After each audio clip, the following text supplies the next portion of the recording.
Olá, seja muito bem-vindo ao nosso programa Afinidades. Aqui nós conversamos um pouquinho sobre projetos que têm afinidade com a missão da Sociedade Bíblica do Brasil. E hoje nós estamos com um convidado muito especial, além do Ageu Gouveia, que me acompanha, nosso colega aqui da Sociedade Bíblica. Estamos com César Azevedo, que é diretor nacional do Ministério Surfistas de Cristo Brasil. Seja muito bem-vindo, César. Obrigado. Privilégio ter você com a gente. Privilégio é nosso de estar aqui com vocês, nessa longa parceria que nós temos com a Sociedade Bíblica aqui. Nós estamos muito felizes. Nós dizemos no Surfista de Cristo que temos uma aliança com a Sociedade Bíblica, né? Pela parceria de 15 anos, né? É isso aí. A gente estava revendo as datas aqui e a primeira porção que foi lançada foi em 94. Então, há mais de 30 anos, com a Sociedade Bíblica da Austrália. Exato. E aqui no Brasil chegou um pouquinho mais tarde, mas a gente vai contar um pouco dessa história. César, me fala primeiro como é que você se envolveu com um ministério com surfistas. Surf já era uma paixão, né? E surfo desde os 15 anos de idade, não morava na praia, sempre morei em São Paulo. Nasci na freguesia do Ó, fui criado na freguesia do Ó, mas tinha lá um DNA da praia. Meu pai, pastor, fui criado dentro da igreja, mas tinha aquela paixão pelo surf, só que não tinha um ministério, né?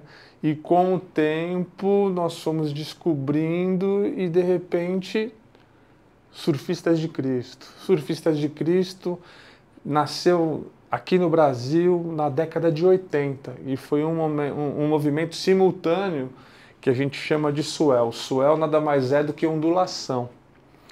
A gente entende que essa ondulação ela encostou simultaneamente em vários lugares, no Brasil, na África do Sul, no Reino Unido, e foi assim que começou o movimento global dos Surfistas de Cristo, lá fora chamado Christian Surfers. Estou contando um pouquinho da história para dizer como eu me envolvi, né? Então, o que aconteceu? Brett Davis, lá em 1977, ele surfista, a Austrália é um país que o surf é o primeiro esporte, está no DNA das famílias, né? Faz parte da cultura australiana o surf. É como se fosse o nosso futebol. Olha aqui, só. Né? Aqui a gente nasce já com uma bola, sim. Lá não, eles nascem com uma prancha. E aí o Brett Davis ele saiu da Austrália, ele recebeu um chamado, ele já tinha um trabalho local que começou lá em Cronulla. Isso é Austrália? Austrália, Cronulla, Austrália. Trabalhando com surfistas locais, porque ele via a necessidade de compartilhar as boas novas de Jesus Cristo com os surfistas, com os amigos dele. Ele via muitos amigos se perdendo ao longo do caminho, né? Porque a cultura surf, ela vem de uma cultura underground, né? Ela vem de uma cultura assim, mais fora daquilo que seria o padrão da sociedade. Até por não ser, até recentemente, um esporte reconhecido. Hoje é um esporte olímpico, né? Hoje todo mundo conhece. Hoje você falar que você surfa te dá status. Antigamente, ser surfista era sinônimo de vagabundo e de maconheiro, né? Então, hoje não mais. Mas eu cheguei bem depois nessa história. Eu nasci em 72, estou com 53 hoje, mas em 77 o Brett já estava fazendo esse trabalho. Passado esse tempo, o Brett ele teve um chamado do Espírito Santo para que ele saísse viajando junto com a Guilherme pelo mundo, mais 2 filhos que ele tinha na época. E vamos lembrar que nessa época não tinha internet, não tinha e-mail, não tinha GPS. Então simplesmente ele pegou a família e se jogou pelo mundo, né? E foi conhecer lugares onde tinha ondas surfáveis, para ver se ele conhecia pessoas que tinham a mesma paixão que ele, e pelos surfistas, que era compartilhar as boas novas. Ele encontrou na África do Sul Roy Harley, ele encontrou Phil Williams lá no Reino Unido, ele foi para os Estados Unidos, lá não me recordo agora como é que era o nome da pessoa que ele encontrou. No Brasil ele encontrou Dario Fraga, em Olinda. Olha. Olinda é Pernambuco, é norte de Pernambuco. Não é um estado que é conhecido por ter boas ondas. Dario, ele era um missionário que trabalhava com sertanejos no interior de Pernambuco, mas Deus chamou ele para alcançar os surfistas. Dario não era surfista. Nossa, olha só. E a partir dali ele começou um trabalho lá com os garotos ali, que hoje são pastores de várias igrejas, né? Inclusive o Marquito Santos, que é o nosso capelão dos Surfistas de Cristo, foi um desses meninos, atleta profissional, que foi alcançado, tudo mais, e que está com a gente até hoje.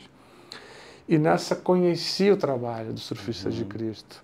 Quando eu conheci o trabalho dos Surfistas de Cristo, eu tinha recebido... Isso é muito louco, né? Porque nessa época eu estava lá no Tio Cássio, estava lá na Igreja Cristo Salva, e veio uma moça num culto, ela tinha orado, chegou para mim e falou assim: olha, eu vejo você como um missionário, eu vejo você falando do amor de Deus a muitas nações.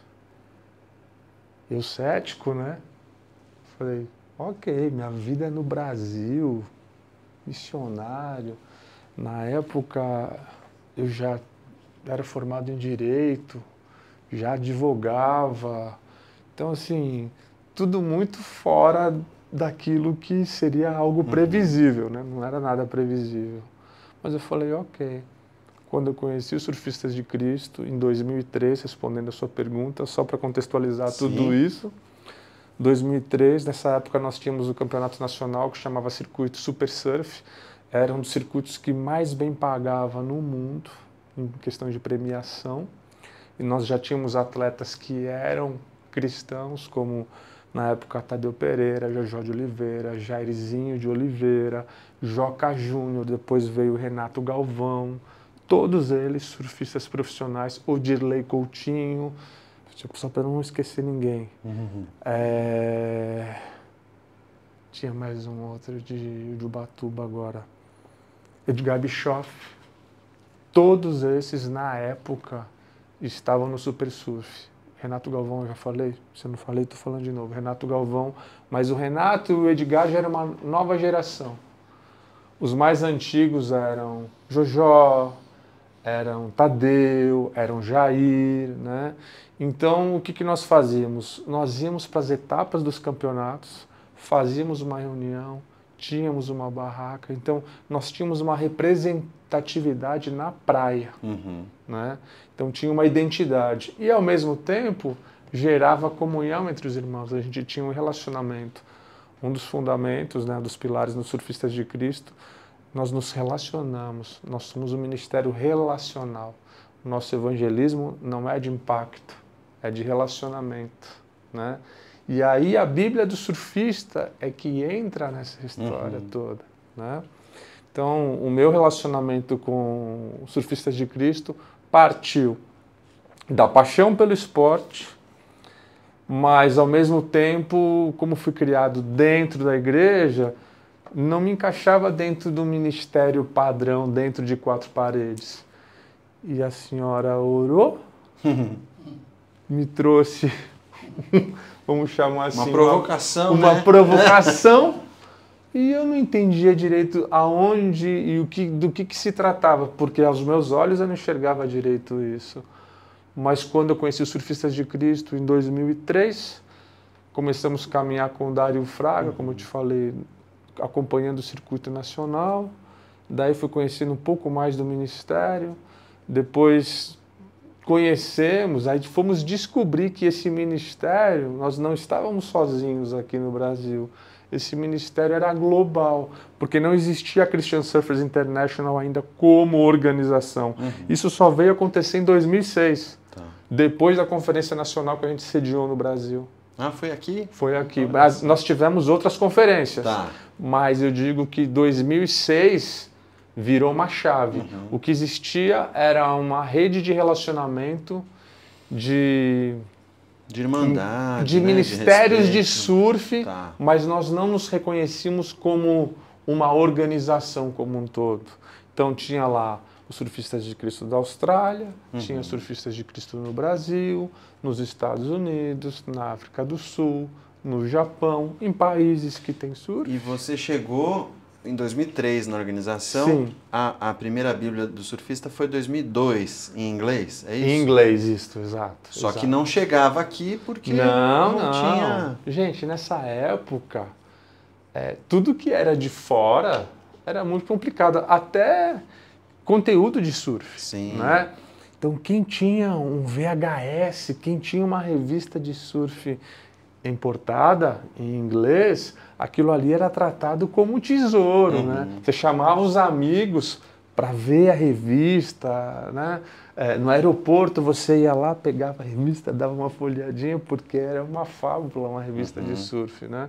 Então, esse tipo de material não chegava. Sim. Não chegava aqui. E aí, em 2010, é que a AGEL recebe esse contato, esse telefonema. A gente começou a se relacionar em 2003, eu com os Surfistas de Cristo Brasil. De 2003 para 2004, nós fomos convidados pelo Dario Fraga já para sucedê-lo já nessa transição dos Surfistas de Cristo, onde ele me convidou junto com o Sérgio Busato para a gente assumir a diretoria nacional. O Sérgio Busato como diretor e eu auxiliando ele como tesoureiro na época. O Jojó era nosso vice e nós tínhamos o nosso secretário. No começo foi o Gino Vivone, depois o Rui Lima, o reverendo Rui Lima, que hoje está lá no Chile. Né? Então, assim, nessa transição toda nós assumimos a diretoria nacional. Em 2005 começamos um relacionamento com a Christian Surfers International, que não existia, né? Então, com o movimento internacional, vamos chamar assim.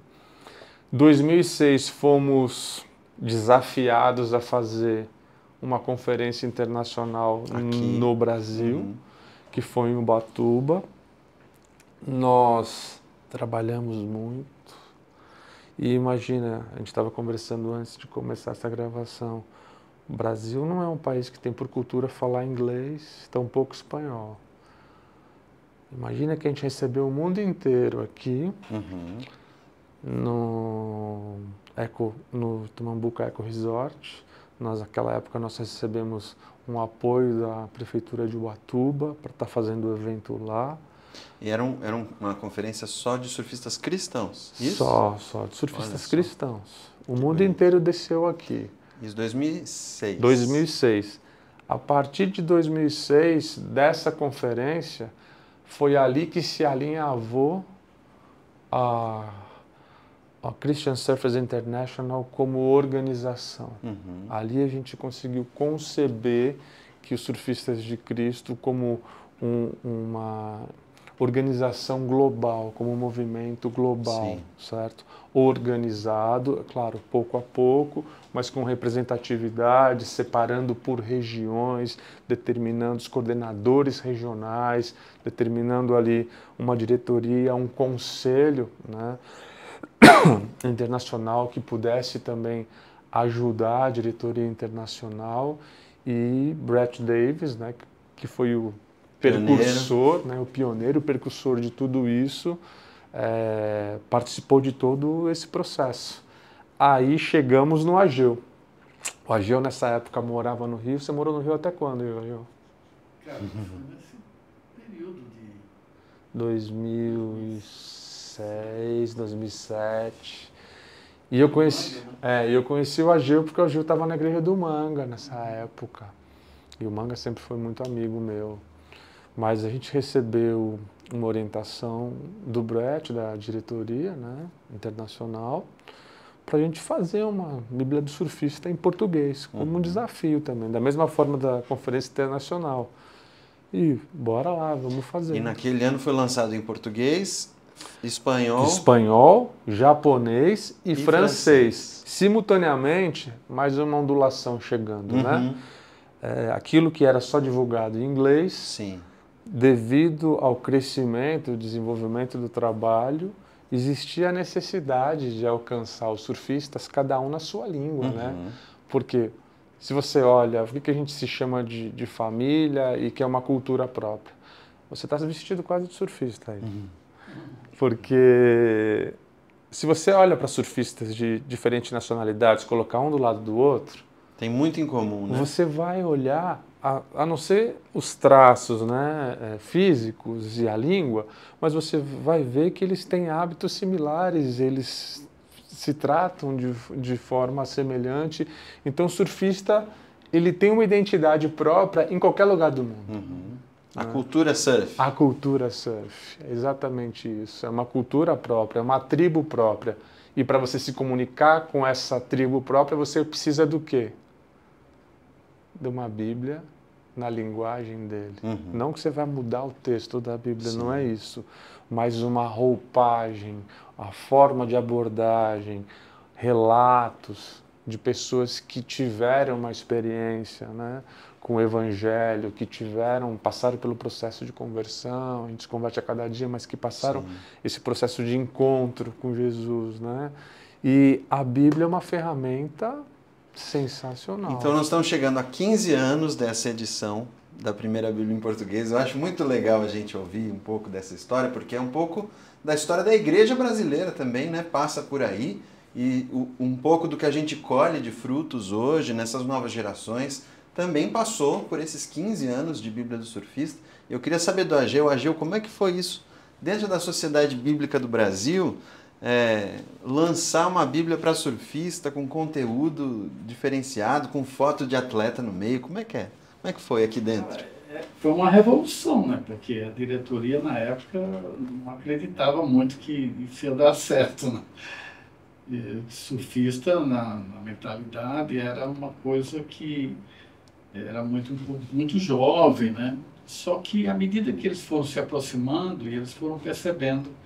Na época era o Dr. Rudi Zimmer que estava na diretoria, e ele fez questão de fazer uma aproximação com os surfistas, indo lá pessoalmente na Surf House. Lá no Guarujá, na Praia do Tombo. E ali houve um encontro dele com o Brett, e foi incrível, porque tudo deu muito certo ali. Dali em diante, as parcerias surgiram, né?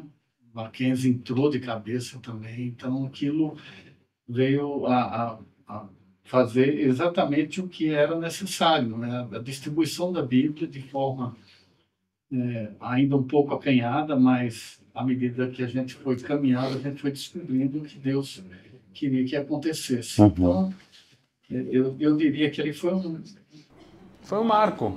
Foi um marco. Eu fico imaginando o Dr. Rudi indo lá no Guarujá encontrar uma turma de surfista. Deve ter sido uma... Dobrou a calça na calça jeans, ele dobrou, pisou na areia. Olha só, deve ter sido uma cena muito legal. Foi muito legal essa experiência. E como é que é a Bíblia no ministério com surfistas? Qual é que é a importância de ter uma Bíblia assim? É justamente você conectar os surfistas, ele se sentir, na verdade, pertencente também. Porque o surfista, ele é uma tribo que ele se identifica, certo? Mas, ao mesmo tempo, quando você fala de cristianismo, o surfista, na sua essência, ele não se encaixa no perfil, ou vamos colocar assim, no estereótipo, na expectativa, né? E como é que eu posso ser surfista e posso ser cristão? A gente enfrenta isso muito ainda na América Central. Alguns países aqui da América Central, algumas igrejas ainda na América do Sul. Essa barreira, quebrar esses paradigmas de que para eu ser cristão, eu não preciso deixar de surfar. Eu posso servir a Deus com o surf, que é uma ferramenta a serviço do reino, né? Eu posso alcançar pessoas. E isso foi um despertar para mim, né? Como é para outros surfistas, né? Então, essa relevância de você ter a Bíblia é a forma de você realmente identificar e compartilhar com outros surfistas testemunhos de vida de pessoas que são referência na comunidade do surf, que de repente para algumas pessoas não vai ser... Quem é esse cara? Não faz... Hoje o surf está globalizado, né? A gente está na internet, a gente está numa outra época. Mas assim, não fazia muito sentido. Então você trazer o depoimento de pessoas como Eric Arakawa, que é um shaper renomado e é um pastor lá no Havaí, porque o Havaí é o lugar ali, é a Jerusalém dos surfistas, né? Sim. Então assim, todo mundo quer ir para o Havaí, né? Todo mundo quer estar lá, quer conhecer uma experiência diferenciada. Aí você pega atletas profissionais que compartilham sua história de vida e você vê, poxa, ele teve uma transformação de vida, esse outro também teve, a forma como se deram, e depoimentos diferentes, né? Então as pessoas se identificam. Então essa ferramenta, a Bíblia como ferramenta, a Bíblia do Surfista como ferramenta, é muito importante para a pessoa se enxergar que ela também pertence ao reino de Deus e que as boas novas também é para eles não estão à margem disso. E existem pessoas que estão dispostas a recebê-los e abraçá-los, né? E daí as igrejas parceiras também, né? Estava comentando da América Central, da América do Sul, de alguns países que a gente teve um pouco mais de dificuldade. Hoje nós temos um movimento de plantação de igrejas amigas do surfista. Não é o caso do Brasil. No Brasil a gente não precisa disso, porque a gente tem muita igreja aqui. Mas, por exemplo, em El Salvador tem uma igreja que chama La Red, que é uma igreja que dos fundadores do Ministério Surfista de Cristo lá em El Salvador, hoje ele é o pastor dessa igreja La Red, que fica lá em Tunco, em El Salvador, na região de Tunco, né? Salvador Castelhanos, com a família, o filho dele, o Marcelo Castelhanos, é ex-atleta profissional, hoje ele é técnico de surf, ele tem um centro de treinamento ali, e existia essa necessidade. Na Costa Rica, a mesma coisa, por quê? Porque era engraçado, né? Pensa, na Costa Rica, a maioria das igrejas cristãs lá, que eram mais abertas, eram americanas, porque tem muito americano na Costa Rica. E o trabalho do Surfista de Cristo na Costa Rica veio através do Christian Surf dos Estados Unidos, né? Surfista de Cristo dos Estados Unidos. Então, durante a semana você tinha um relacionamento ali com os ticos, que a gente chama, né? Com as crianças, com os jovens ali, em espanhol. Aí no final de semana, os líderes ou o pessoal, os americanos, eles iam para a igreja americana. Em inglês? Em inglês. E as pessoas que são locais ali, né, os costarricenses, eles iam para uma igreja local. Só que a igreja local falava para ele que ele não podia mais ser surfista. E aí dava um bug, né, dava uma confusão. Então a gente precisava ter igrejas que pudessem estar recebendo, porque nosso ministério não é igreja, nós fazemos uma ponte entre a praia e a igreja. A igreja, muitas vezes, ela chega até a areia. Da areia para frente, até os confins, como o César Bellieni fala, né? Até os confins, quem chega são os surfistas. Porque dentro da água somos nós que estamos lá. Dentro da água, nos relacionando com as identidades. Então, eu vejo a Bíblia do Surfista como, assim como a Bíblia é fundamental na vida do cristão, a gente não podia de ter uma Bíblia de afinidade, como é o projeto aqui da Sociedade Bíblica, para a comunidade surf, né? É essencial. E os frutos a gente vê hoje aí, as pessoas podem ver na televisão. Sim. Aí, com o Ítalo ganhando a última etapa de Abu Dhabi. Conta essa história pra gente, César, do Ítalo. Cara, o Ítalo, ele tem alguns amigos já, que já vêm se relacionando com ele, dentre eles o Marquito Santos, que é o nosso capelão, vem compartilhando.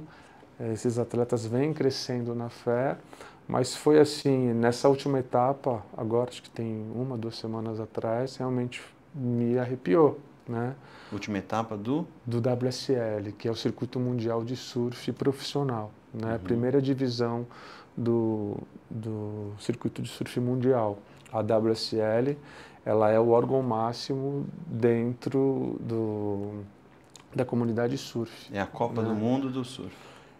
Não é a Copa do Mundo acontece a cada 4 anos, então esse circuito é todo ano. Tá. Né? Então todo ano você tem 10 etapas e o melhor das 10 etapas ele é consagrado campeão mundial. Né? O Ítalo ele já é campeão mundial já. Né? O Gabriel Medina é tricampeão mundial, o Filipinho é bicampeão ou campeão. Filipinho, me perdoa se você assistir, mas eu não lembro, tá? Se você é campeão ou bicampeão mundial. Então, o que acaba acontecendo? O Ítalo, quando acabou o campeonato, ele foi campeão dessa etapa na piscina que o Kelly Slater construiu, lá em Abu Dhabi, num país muçulmano, super fechado para a cultura ocidental ou para a palavra de Deus. Foi construída uma piscina no meio do deserto, né? A primeira piscina com água salobra, com água salgada, a água foi drenada ali onde ela foi construída. O Ítalo é o primeiro campeão nessa piscina, como ele foi o primeiro campeão olímpico também, na história do surf como esporte olímpico. Ao final do campeonato, onde todas as lentes estavam voltadas para ele com uma bandeira do Brasil no pescoço, né? Ele foi de frente para o telão, ele fez uma oração, ele levantou a prancha e na prancha dele estava escrito: Jesus Cristo é o Senhor. Então, quando eu vi o que estava acontecendo, quem é surfista e quem conhece a realidade local, conhece um pouco da cultura e da dificuldade, sabe o quão relevante era aquilo. O tamanho do feito. Porque era um momento onde estava todo mundo olhando para ele, campeão da etapa, todas as lentes estão voltadas para ele. Do mundo. Né? Do mundo. Ele foi campeão daquela etapa, mas assim, o mundo inteiro estava olhando para ele, porque era um surf com hora marcada. O que eu quero dizer com isso, um surf com hora marcada? Na piscina, você vai lá, liga as ondas e... Então, era assim, é o único campeonato de surf, é a única etapa que é programado. Você tem hora para assistir, então você pode fazer a tua agenda. Não, agora eu vou assistir o campeonato de surf porque vai rolar. Porque em condições normais, você depende da natureza, você depende das condições do mar, se vai ter, se não vai ter. Lá era certeza, era só apertar o botão e ligar a máquina, né? Então imagina que o mundo inteiro estava olhando para o Ítalo naquele momento. E a glória ele deu para Jesus. Lindo demais isso. Para quem não sabe, gente, na Bíblia tem vários testemunhos. A Bíblia tem lâminas com fotos de alguns atletas e testemunhos sobre como Jesus entrou na vida deles, como é que eles conciliam o surf com a fé. E isso assim, tem impactado muitas pessoas. A gente vira e mexe, ouve algumas perguntas. Onde é que eu compro essa Bíblia? A gente não vende essa Bíblia. Essa Bíblia ela só foi vendida na primeira edição. Assim que quando nós começamos a primeira edição, Surfistas de Cristo não tem recursos, gente. A gente vive de doações e nós investimos nosso tempo, nossos talentos e os nossos recursos. Então, nós não fazemos uma captação, não temos ofertas ou dízimos como igreja. Então, as pessoas que acreditam no nosso ministério e no nosso trabalho fazem ofertas. Os próprios membros dos Surfistas de Cristo, os associados que a gente chama, eles ofertam, eles tiram o próprio recurso. A gente tira recurso para fazer a coisa acontecer. E um projeto do tamanho da Bíblia do Surfista era demais para o bolso de qualquer um, né? Então, a Sociedade Bíblica, na primeira edição, se comprometeu em levantar patrocinadores. O Ageu nos ajudou muito nesse sentido, mas, ao mesmo tempo, nós tínhamos a responsabilidade de pagar 50% dessa coedição, que se chamava na época, né? E o que acabou acontecendo? Nós tínhamos essa dificuldade, porque como é que eu vou compartilhar as boas novas de Jesus Cristo com o surfista e, ao final, para ele, você quer conhecer um pouco mais sobre Jesus? Então, tá aqui, a Bíblia do Surfista, eu vou vender ela para você. não funciona. Para a gente não funcionava, né? Então a gente compartilhou essa situação com o Ruth, né, com o secretário na época, e a gente chegou aqui e falou, olha gente, não dá, assim não está funcionando. Para a gente não funciona, né? Porque nosso trabalho é diferenciado. A gente quer poder dar a Bíblia do surfista. E nessa época nos foi apresentado o Mackenzie como um parceiro, o Mackenzie entrou nessa conosco, nós temos muita gratidão pelo Mackenzie, né? Porque a partir da primeira edição, o Mackenzie esteve presente nas outras 2 edições subsequentes, né? Então, a gente agradece muito o Mackenzie por sempre acreditar no nosso trabalho, dos Surfistas de Cristo, porque é muito complicado, gente. Eu vejo assim, as pessoas não conhecem o trabalho, não fazem parte do nosso mundo. A gente não está dentro de 4 paredes, nosso trabalho não é indoor, nosso trabalho é para fora, né? Então você não tem o controle, você um planta, o outro rega, o outro colhe, a gente não tem como controlar para onde as pessoas vão, qual igreja vai frequentar, não vai frequentar. Aquilo que eu te falei, nosso trabalho é de ponte, né?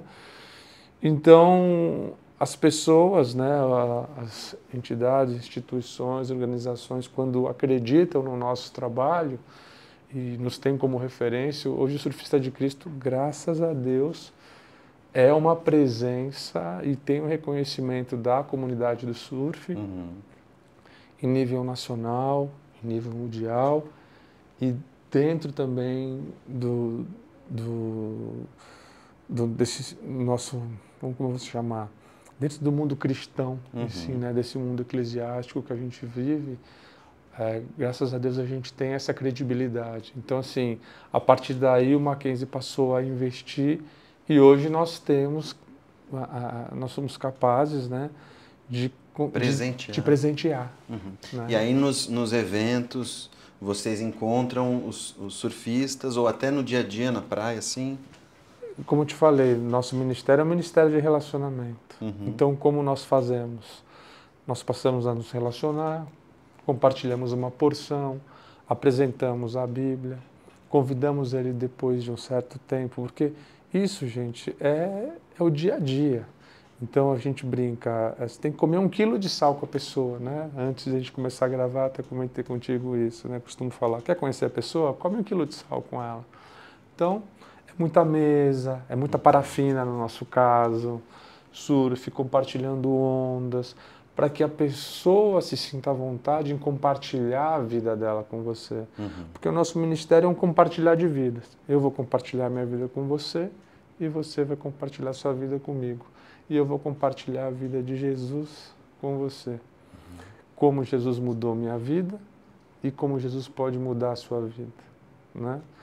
E a partir do momento que você me dá esse crédito, você tem essa confiança, a gente apresenta a Bíblia, a gente faz um discipulado.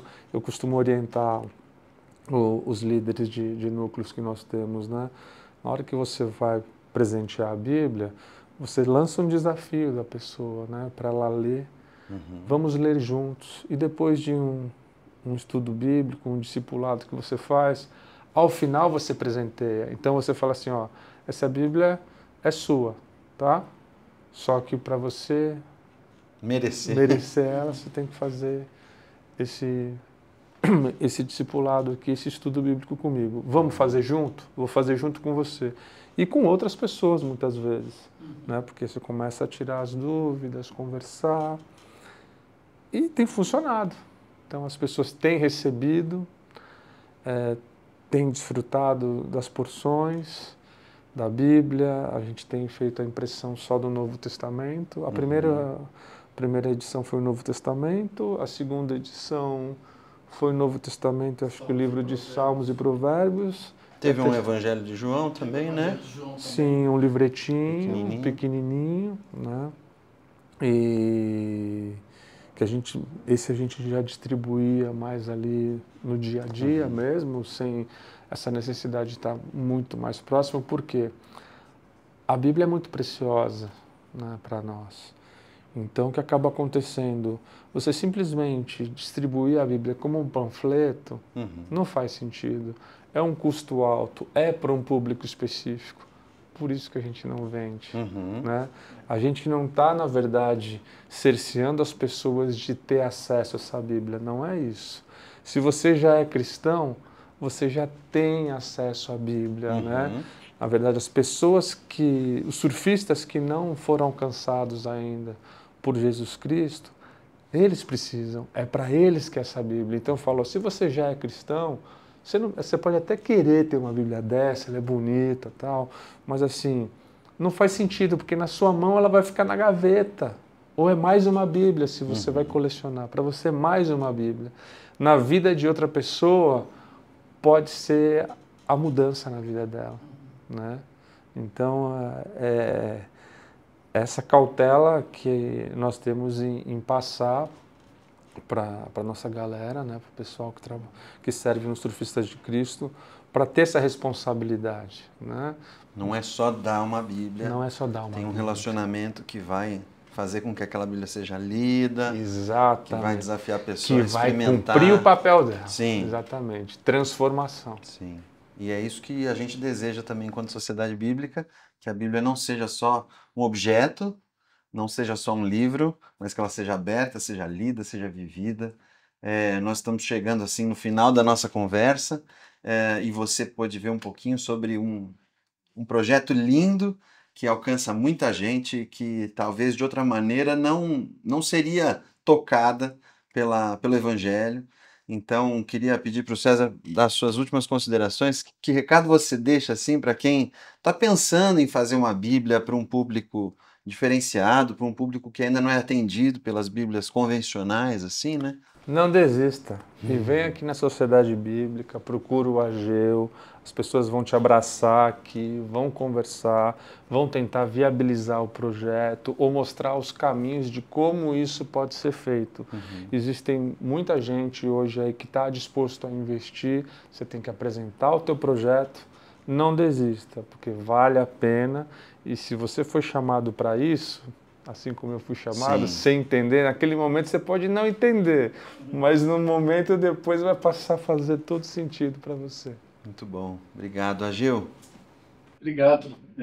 César é um exemplo assim para a gente de que a palavra de Deus ela pode ser distribuída de uma forma inteligente, criativa, falando de esportes, você que é atleta, você que tem um ministério focado no esporte, a Sociedade Bíblica está aqui à sua disposição para te atender e a gente tem uma equipe, né, que pode trabalhar junto e a gente descobrir os caminhos para a gente alcançar, trazer esperança no nosso país, para tantos jovens que precisam conhecer a palavra de Deus. Eu queria agradecer uma pessoa muito importante, a minha esposa e minha filha, porque se elas não tivessem comigo, embarcado comigo nesse ministério, nada disso seria possível. Né? É sempre importante a gente lembrar. Isso. Porque sem o apoio da família, a gente não chega em lugar nenhum. Então, meu amor, eu te amo. Estou lembrando de você aqui porque eu sei o preço que você paga muitas vezes quando eu estou longe. E minha filha também, Maria Clara.